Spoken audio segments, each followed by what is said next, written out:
Hello friends, good evening. मैं दीपक साहू। आज हम मेंस आंसर राइटिंग का 26वें दिन का मॉडल आंसर देखने जा रहे हैं। तो आप सभी का CGPSC है रिटर्न नोट्स के यूट्यूब चैनल में मैं दीपक साहू सभी का स्वागत करता हूं। आप लोगों को आज 6 प्रश्न दिया गया था। बहुत से PDF आए हैं। कुछ डाउट थे कल की क्लास के लिए, तो पहले डाउट क्लियर कर लेते हैं। उसके बाद आज का मेंस आंसर राइटिंग करेंगे। यदि आप हमारे चैनल में नए हैं तो चैनल को सब्सक्राइब कर लीजिए, बेल आइकन को भी क्लिक कर लीजिए ताकि समय पर आपको पूरी जानकारी मिल जाए।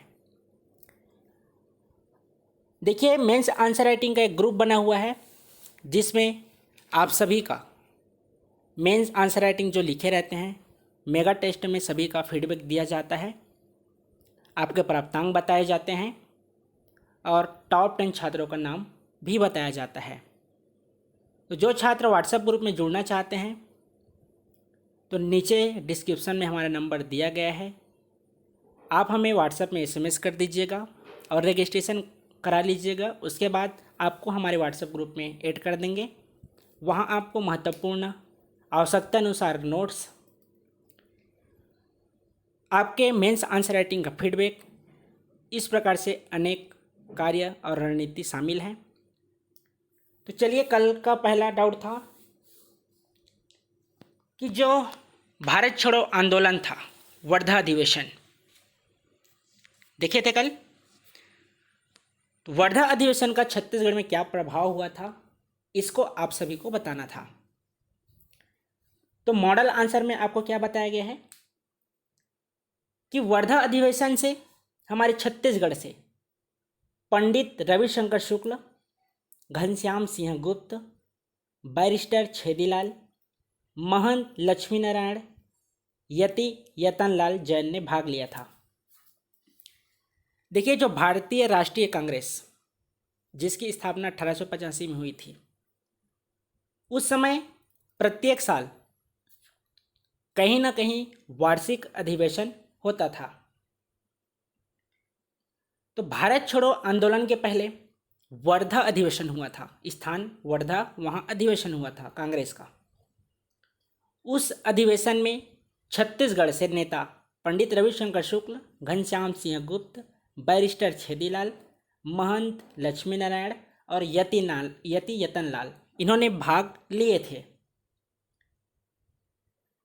आप देखेंगे, पढ़े हैं आप लोग प्रीलिम्स में, कि जब उस अधिवेशन में लोग शामिल होकर वापिस आ रहे थे,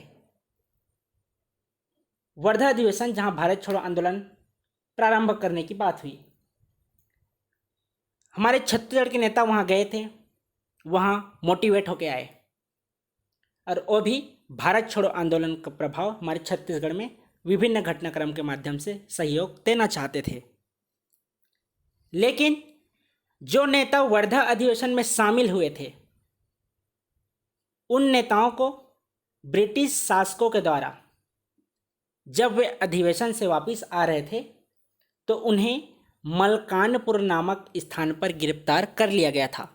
नाम याद रखेंगे, मलकानपुर नामक स्थान पर जो नेता वर्धा अधिवेशन में छत्तीसगढ़ से शामिल हुए थे उन्हें गिरफ्तार कर दिया गया था।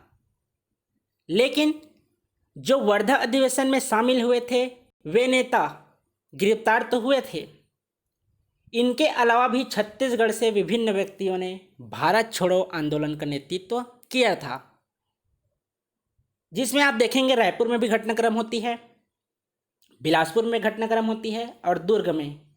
आप प्रीलिम्स के कक्षा का वीडियो देख लीजिएगा, क्या घटनाक्रम था, आपको प्रभाव बताना था। तो प्रभाव यही है कि भारत छोड़ो आंदोलन का भी घटनाक्रम हमारे छत्तीसगढ़ से भी प्राप्त होता है, वर्धा अधिवेशन में जो निर्णय लिया गया था वहाँ से।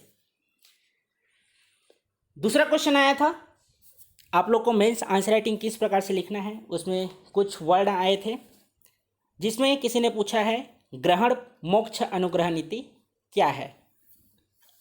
तो समुद्रगुप्त के बारे में जब पढ़ रहे थे तो वहाँ भी बताया गया था कि ग्रहण मोक्ष अनुग्रह क्या है। तो समझ लीजिए ग्रहण मोक्ष अनुग्रह नीति को, कोई शक्तिशाली शासक है किसी कमजोर शासक के राज्य को विजय प्राप्त करता है, लेकिन उसके राज्य को जीतने के बाद पुनः उस शासक को वापस लौटा देता है। अर्थात उसने राज्य को जीता और पुनः जो पराजय हुआ था शासक, उसको विजयी शासक के द्वारा वापस कर दिया जाता है। तो यही है ग्रहण मोक्ष अनुग्रह नीति, जिसमें समुद्रगुप्त का वर्णन हम किए थे। तो समझ गए कि ग्रहण मोक्ष अनुग्रह नीति, जिसके माध्यम से जो हारे हुए राज्य है उसे वापस लौटा दिया जाता है।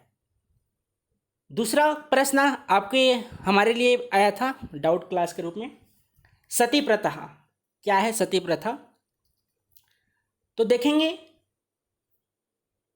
जब किसी पुरुष की मृत्यु हो जाती थी प्राचीन काल में, उस समय पति के साथ साथ पत्नी को भी अंतिम संस्कार के दौरान उस चिता में शामिल कर दिया जाता था,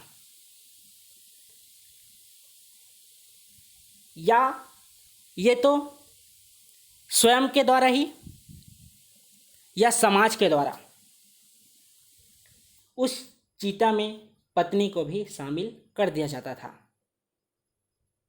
यही है सती प्रथा, जिसमें पुरुष की मृत्यु के बाद भी उसकी पत्नी को भी अंतिम संस्कार के चिता में शामिल कर दिया जाता था। ये एक प्रकार से कुरीतियाँ थी। स्थापत्य कला, तो जो दीवारों पे उत्कृष्ट अलंकरण होते हैं, देवी देवता, मनोहक चित्र, रोचक कथा, ये सभी आते हैं। ये 4 प्रश्न थे आपके डाउट क्लास के रूप में। इसी तरह यदि आप भी हमारे कक्षा का वीडियो देखते हैं और मेंस आंसर राइटिंग में कुछ शब्दावली जहां आपको समझ नहीं आती है, तो पर्सनल आप मैसेज करके पूछ सकते हैं, या तो आपको पर्सनल रिप्लाई कर दिया जा सकता है, या इस तरह से आपको जब मॉडल आंसर बताया जाएगा तो भी बताया जा सकता है।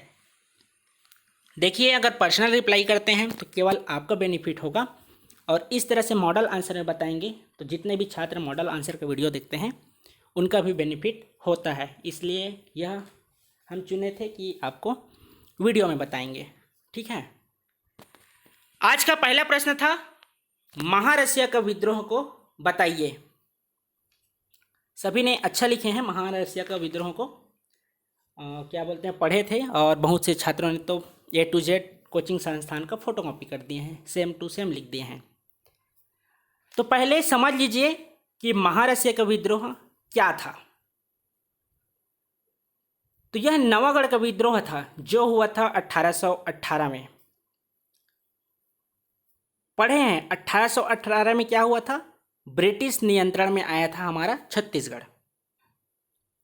तो आइए नवागढ़ का विद्रोह 1818 का पृष्ठभूमि जान लीजिए। इसमें जो आपको नेतृत्वकर्ता मिलेंगे, महारसिया, यह एक आदिवासी नेता था। इसमें आप देखेंगे यह छत्तीसगढ़ में सर्वप्रथम शोषण के विरुद्ध आवाज उठाने वाला आदिवासी व्यक्ति था, आदिवासी नेता था। कौन था? महारसिया। समझिए, शोषण के विरुद्ध आवाज उठाने वाला यह प्रथम आदिवासी नेता था महारसिया। क्या था? यह शासक के पद पर तो नहीं था। उस समय 1818 की दौर पर यह शासक नहीं था। कौन? महारसिया। किंतु 1818 के समय मराठा शासन चल रहा था। उस समय जो महारसिया है उसे 300 रुपये मासिक भत्ता दिया जाता था। याद रखेंगे, 300 रुपये मासिक भत्ता दिया जाता था महारसिया को मराठा शासन के द्वारा। लेकिन मराठा शासन के विरुद्ध इन्होंने विद्रोह करने का प्रयास किया। जो प्रशासनिक सुविधाएं थी उसमें छेड़खानी का सामना किया और प्रयास किया। कौन? महारसिया। तो जो नवागढ़ के जमींदार थे उन्होंने कड़ाई बरतते हुए राजस्व को बढ़ाकर 3,000 रुपये प्रति वर्ष कर दिया। और जो अप्पा साहेब थे, अप्पा साहेब जब उनकी पदमुक्ति हुई तो महारस्य का जो 300 रुपये मासिक भत्ता प्राप्त होता था उसके अनैतिक कार्य के कारण देना बंद कर दिए थे। तो महारसिया ने क्या किया, अप्पा साहेब जैसे ही पदमुक्ति हुई उनकी, तो उन्होंने पुनः अपनी प्रतिष्ठा को प्राप्त करने के लिए, जो भत्ता प्राप्ति हो रही थी उसको प्राप्त करने के लिए पुनः विद्रोह का प्रयास करने लगे। हुआ क्या, अपनी आक्रामक नीति को बताने के लिए जो नवागढ़ क्षेत्र था, नवागढ़ क्षेत्र के जो सरकारी जो भी राजस्व प्राप्ति होती थी उसमें यह महारसिया हानि पहुंचाने का कार्य करता था। इसकी जो कार्य है उसको देखकर 1819 में उस समय मिस्टर एगेनियो ने महारसिया को जेल में डलवा दिए, अर्थात इनकी गिरफ्तारी करवा दिए।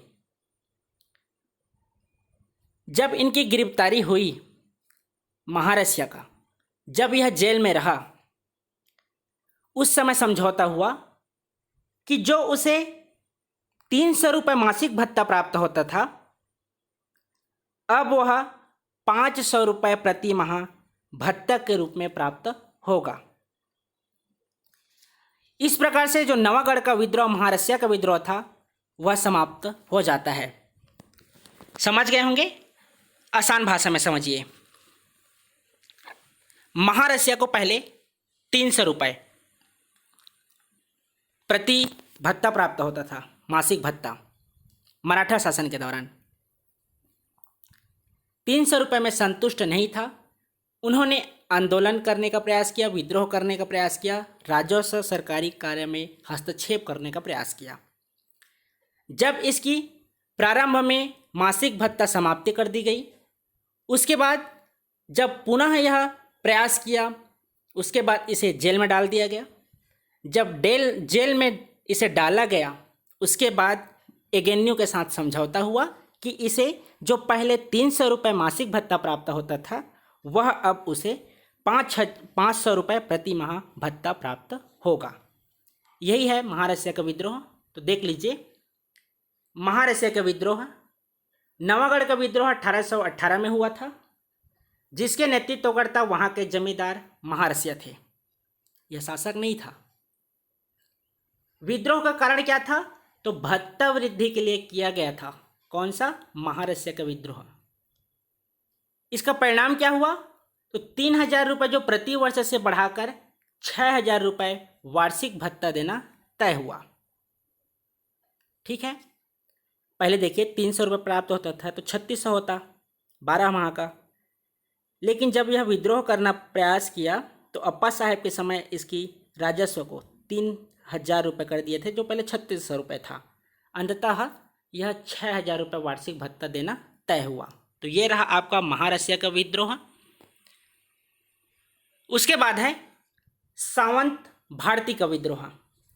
ये दोनों टॉपिक का जब आपको प्रीलिम्स में पढ़ाया जा रहा था तो टेलीग्राम ग्रुप में भी और व्हाट्सएप ग्रुप में भी, दोनों में इसका डिटेल भेजा गया था। आपको मैं शाम को भी, मतलब रात को भेज दूंगा या सुबह आपको मिल जाएगा इसका दोनों का जो डिटेल है। ठीक है, तो आइए देख लेते हैं सावंत भारती का विद्रोह क्या है। सावंत भारती का विद्रोह, यह विद्रोह 1819 में हुआ था, जिसके नेतृत्वकर्ता सावंत भारती थी। यह अपने विद्रोही प्रवृत्ति के लिए और अराजकता फैलाने हेतु कुख्यात था। इसको सुधार लेंगे था, जिसके परिणाम स्वरूप एगेनियो ने मृत्युदंड सुनाया, जो आगे आजीवन कारावास में तब्दील हो गया। यह आपका हिंदी ग्रंथ अकादमी में सेम टू सेम लिखा गया है, आपको दूसरे कोचिंग के नोट्स में भी मिल जाएगा। तो क्या है सावंत भारती का विद्रोह? यह विद्रोह 1819 में हुआ था, जिसके नेतृत्वकर्ता सावंत भारती था। यह अपने विद्रोही प्रवृत्ति के लिए और अराजकता फैलाने हेतु कुख्यात था, जिसके परिणाम स्वरूप एगेन्यो ने प्रारंभ में मृत्युदंड सुनाया, जो आगे आजीवन कारावास में तब्दील हो गया। तो ये रहा आज का दूसरा प्रश्न, सावंत भारती का मॉडल आंसर। प्रतिदिन नोट्स बनाते जाइए। आप भविष्य में देखेंगे कि आपका मेंस का 2 विषय जो अभी वर्तमान में चल रहा है, छत्तीसगढ़ का इतिहास और छत्तीसगढ़ का सामाजिक परिदृश्य, नोट्स आपका प्रॉपर रूप से तैयार हो जाएगा। आगे इसी तरह से जितने भी सब्जेक्ट आएंगे, आगे जो भी रणनीति है उसमें अमल लाने का प्रयास करेंगे और कोशिश करेंगे आपको पीडीएफ भी प्रोवाइड कर पाएँ। तीसरा प्रश्न क्या है? छुई खदान जंगल सत्याग्रह को समझाइए। तो बहुत से छात्रों ने छुई खदान किसान आंदोलन लिखे हैं। आपको पूछा गया था जंगल सत्याग्रह, न कि कर्णपटाव वाला अलग है। उसके बारे में कल बात करेंगे, कल प्रश्न में आपको शामिल कर देंगे। तो पहले प्रश्न को पढ़ा कीजिए कि किसान आंदोलन है कि जंगल सत्याग्रह है कि आदिवासी विद्रोह है कि जनजातीय विद्रोह है। ठीक है, देखिए छुई खदान जंगल सत्याग्रह क्या है। यह जंगल सत्याग्रह 1938 में हुआ था, जिसके नेतृत्वकर्ता समारू बरई थे। छुई खदान रियासत में स्टेट कांग्रेस की स्थापना हुई, जिसका उद्देश्य सरकारी शोषण से बचाना था। इसी में से एक प्रमुख घटना यह जंगल सत्याग्रह हुआ था। कौन सा? छुई खदान जंगल सत्याग्रह। यह जंगल सत्याग्रह 1938 में हुआ था, जिसके नेतृत्वकर्ता समारू बरई थे।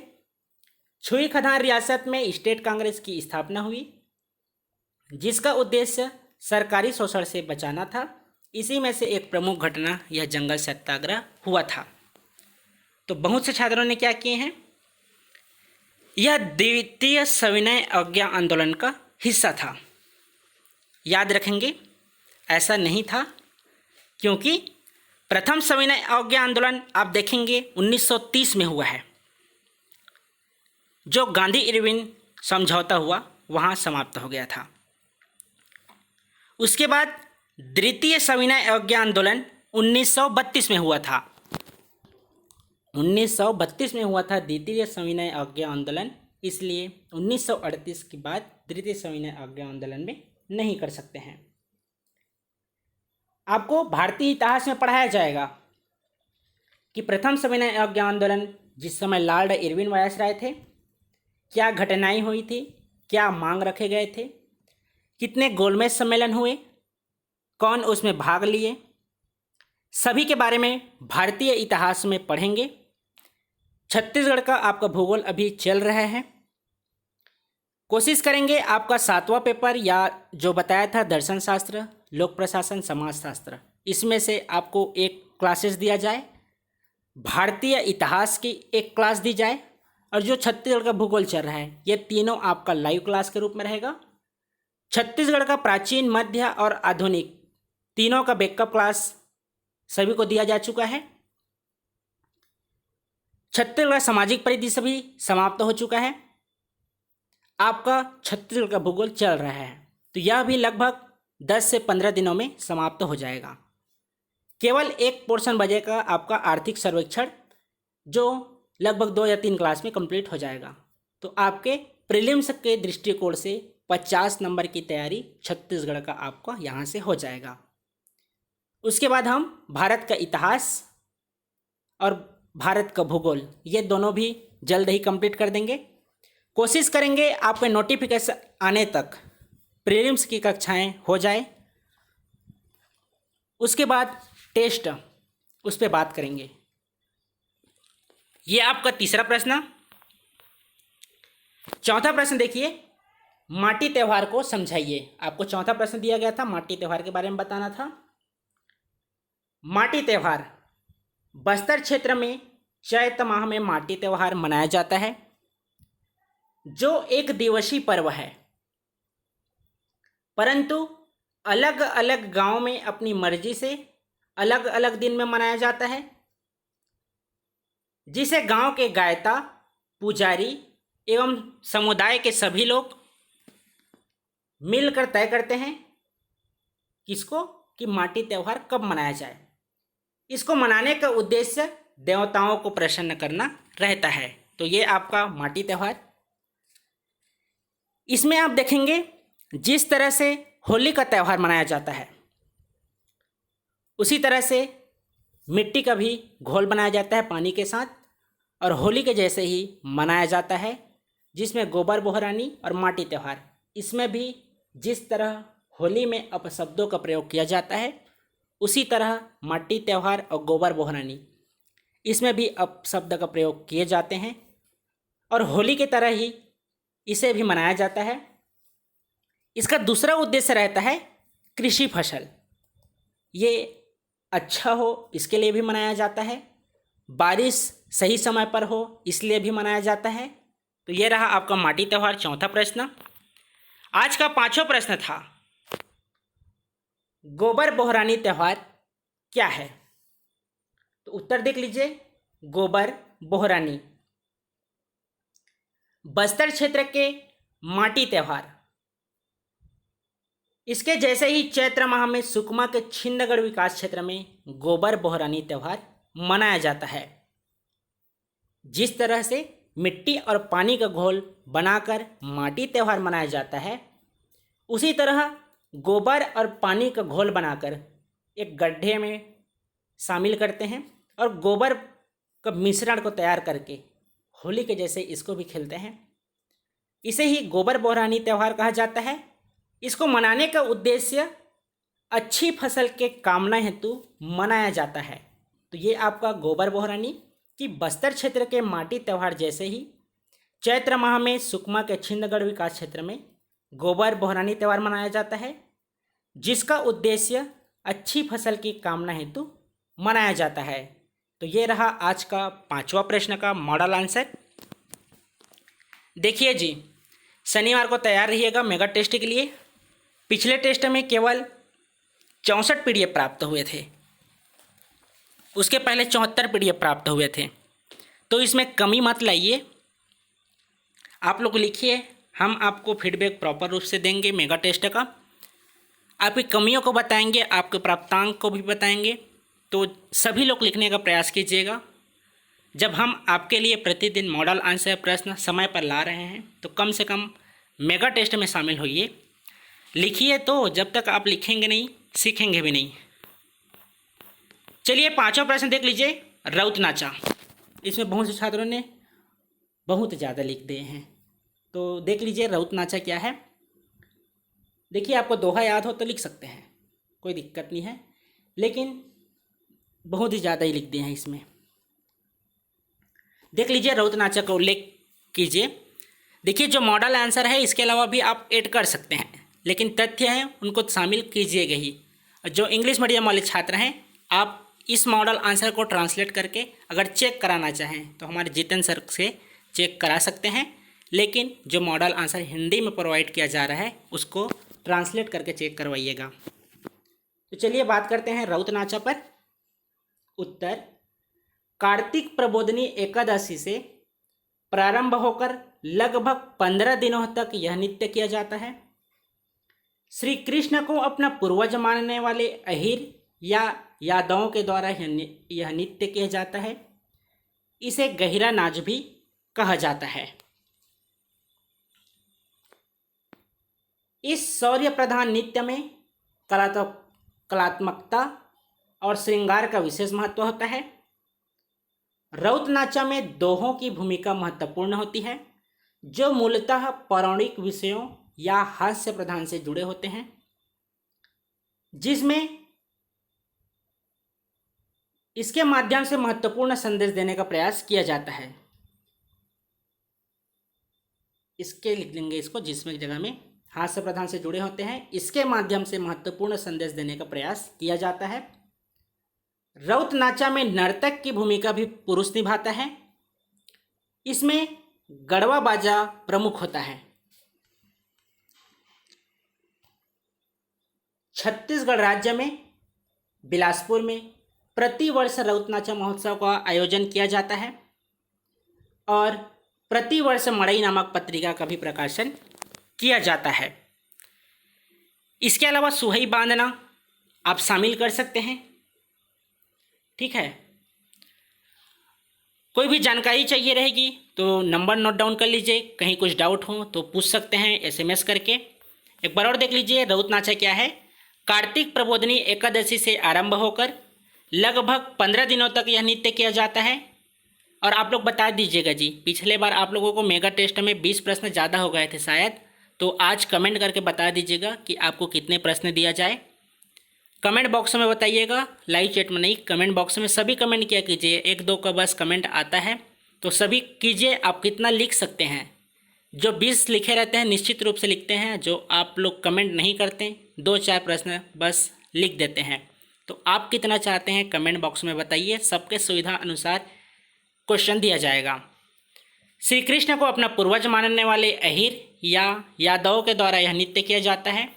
इसे गहिरा नाच भी कहा जाता है। इस शौर्य प्रधान नृत्य में कलात्मकता और श्रृंगार का विशेष महत्व होता है। रउत नाच में दोहों की भूमिका महत्वपूर्ण होती है, जो मूलतः पौराणिक विषयों या हास्य प्रधान से जुड़े होते हैं, जिसके माध्यम से महत्वपूर्ण संदेश देने का प्रयास किया जाता है। रउत नाचा में नर्तक की भूमिका भी पुरुष निभाता है। इसमें गढ़वा बाजा प्रमुख होता है। छत्तीसगढ़ राज्य में बिलासपुर में प्रतिवर्ष रउत नाचा महोत्सव का आयोजन किया जाता है और प्रतिवर्ष मड़ई नामक पत्रिका का भी प्रकाशन होता है। तो ये रहा आपका आज का 6 प्रश्न का मॉडल आंसर। तो आज की कक्षा और आज का मॉडल आंसर कैसा लगा आप हमें कमेंट करके ज़रूर बताइएगा।